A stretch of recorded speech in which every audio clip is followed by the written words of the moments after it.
while it's apart, I decided to take a look and see just what else might be wrong with the car.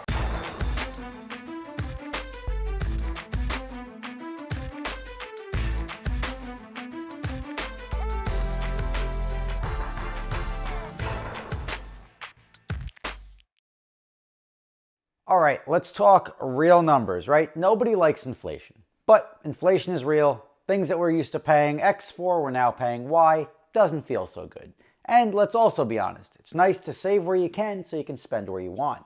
It's just nice to have extra money in your pocket for the things you want to spend it on, not the things you have to spend it on. And that's where today's video sponsor, Upside, is here to make that a little bit easier. So the app is incredibly easy to use. What they do and how this works is that they make deals with the brands. Like they make deals with the brands, the gas stations, the supermarkets, stuff that you actually use, restaurants.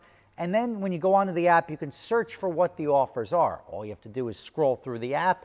You find something that works for you, whether it's saving money on gas or a restaurant that you want to eat at.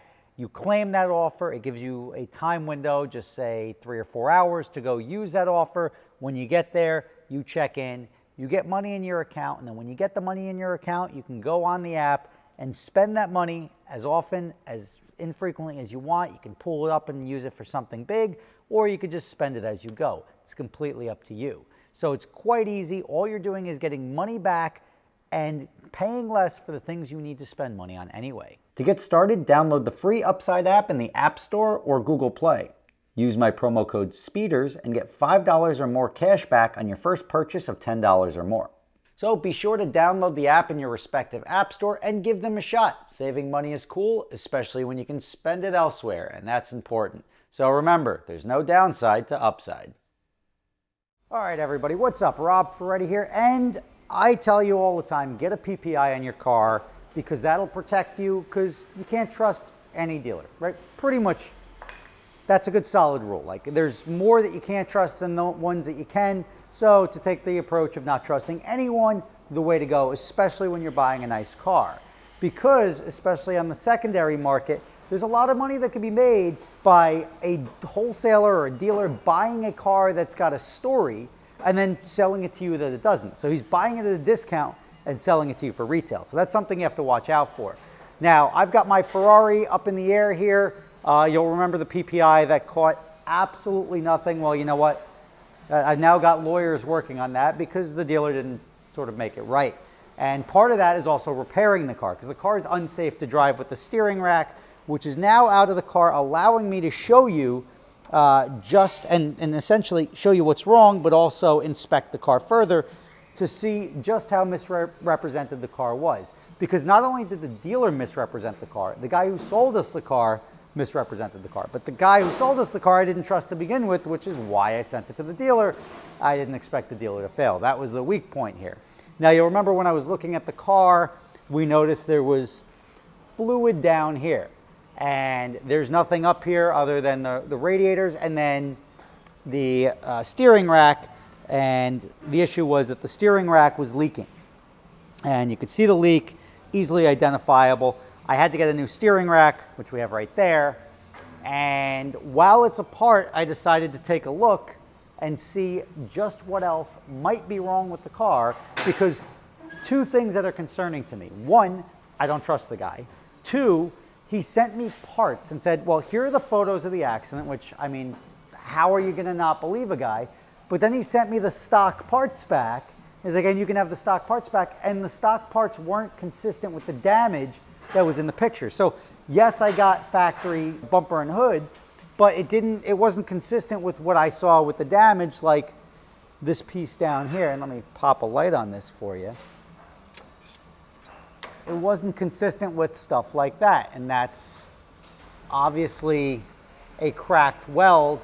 But now my concern is this, right? And this is why I'm under here.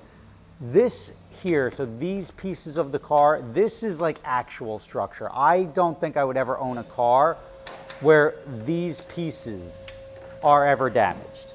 So I'm under here looking to see if anything, like this is, everything in front of it is essentially replaceable. And I'll remember a story where I saw an F40, just the carbon tub. And I'm like, this is an F40 carbon tub. What's the point? He's like, it's going to be rebuilt into another F40. I'm like, but does that really count, right? Like if you get every other part and all you have, the car was so screwed up that all you have is a carbon tub left, do people really want it? And the answer is yes.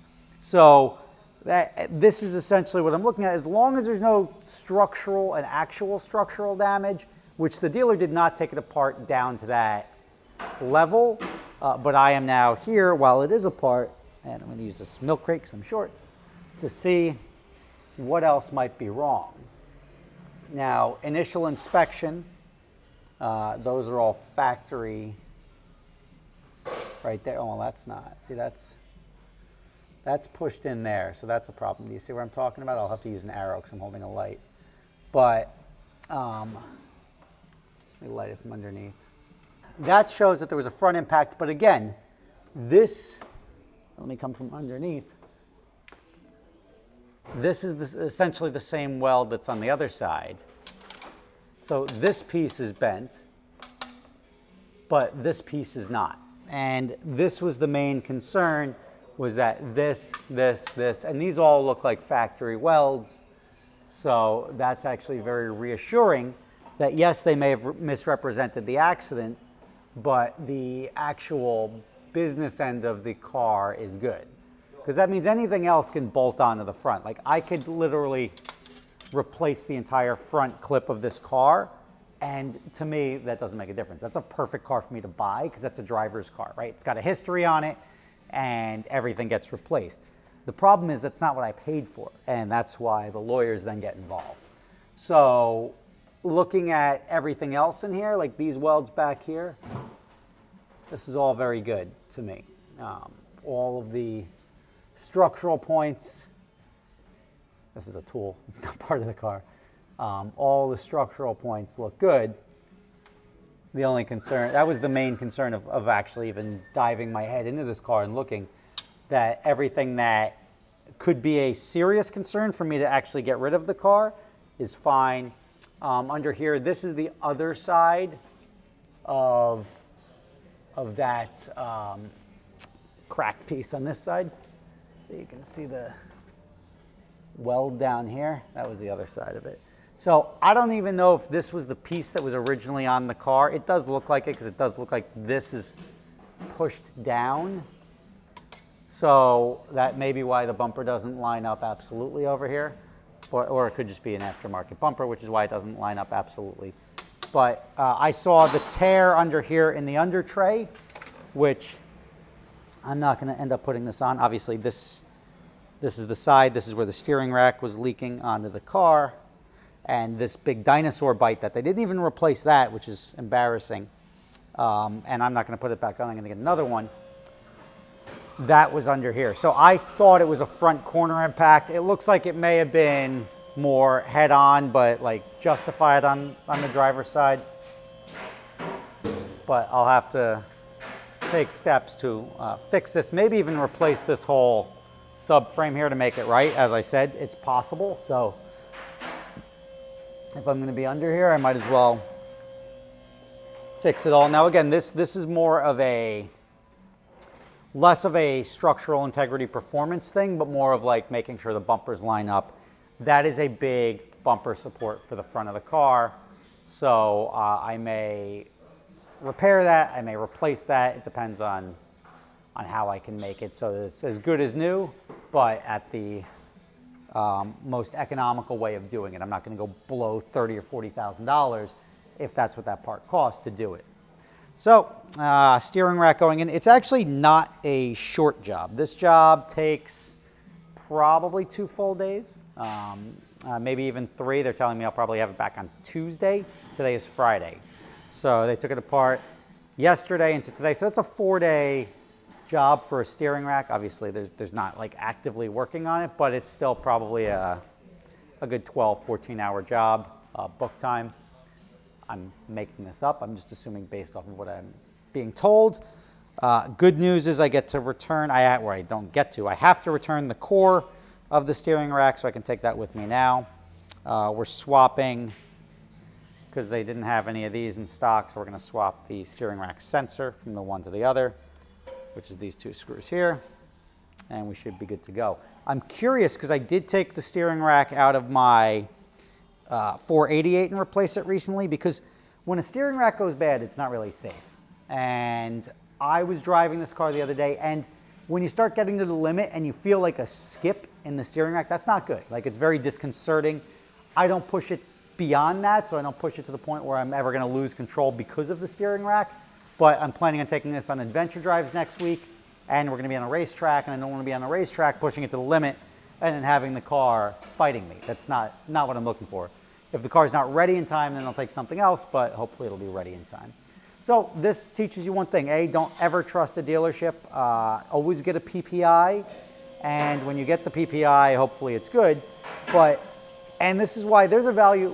Do I not trust any dealer? I have bought cars without doing PPIs. I do trust some dealers. These are dealers I've had relationships and bought many cars over the years, like Lamborghini of Paramus, McLaren North Jersey. Perfect example, McLaren North Jersey. I bought that Lamborghini with the stripes on it earlier last year. Turns out I drove it and I'm like, something's not right with this.